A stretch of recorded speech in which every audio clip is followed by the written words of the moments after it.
Krishna Krishna, Hare Hare, Hare Rama, Hare Rama, Rama Rama, Hare Hare.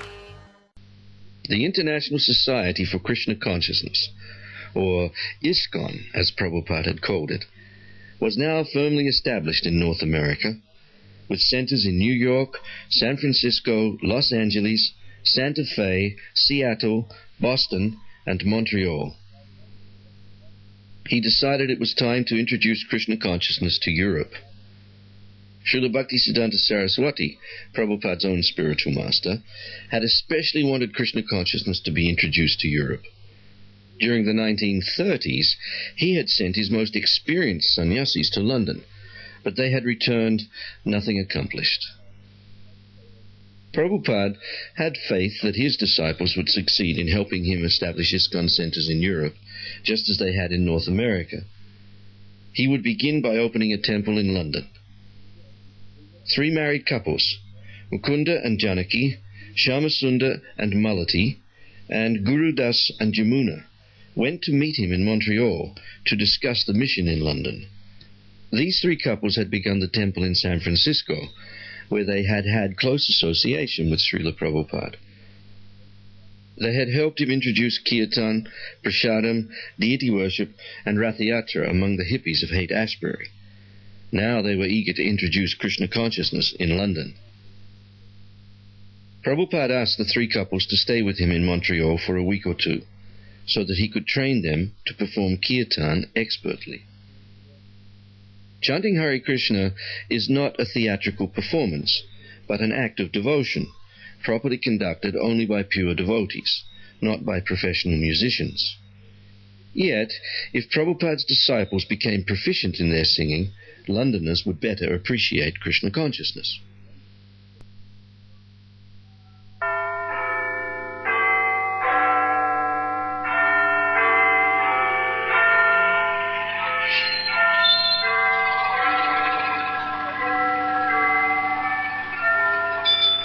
Prabhupada had been hearing regularly from his 6 disciples in London. Having little money and living as separate couples in different parts of the city, they found their greatest inspiration in Prabhupada's letters. The devotees, being foreigners, were not allowed to earn a salary, and except for a few contacts, they knew no one. Although unable to live together, they were trying to maintain their morale and Krishna consciousness. Then, in the middle of a winter of hard struggle, came a fortunate break for these devotees, a meeting with George Harrison of the Beatles. For a long time, the devotees had been thinking of ways to get the Beatles to chant Hare Krishna. To their Apple Records studio, they had once sent an apple pie with Hare Krishna lettering on it. Another time, they'd sent a wind-up walking apple with the Hare Krishna mantra printed on it. They had even sent a tape of one of their kirtans and had received a standard rejection letter from Apple Records. So it seemed to be Krishna's special arrangement when Shyamasundar suddenly met one of the most sought-after celebrities in the world. In a crowded room at Apple Records, Shyamasundar, shaven-headed and wearing robes, sat, hoping for a chance to have a few words with someone connected with the Beatles. Then George came downstairs from a conference. As he entered the room, he saw Shyamasundar. Walking over and sitting down beside him, he said, "Where have you been? I've been trying to meet the Hare Krishna people for the last couple of years." Shyamasundar and George talked together for an hour, while everyone hovered around. The next day, Shyamasundar went to George's for lunch, where he met the other Beatles, Ringo Starr, John Lennon, and Paul McCartney. They all had questions, but George was especially interested. Shyamasundar continued to see George regularly, and they soon became friends. The devotees had an idea that the Beatles make a record chanting Hare Krishna, because then the mantra would certainly become world famous.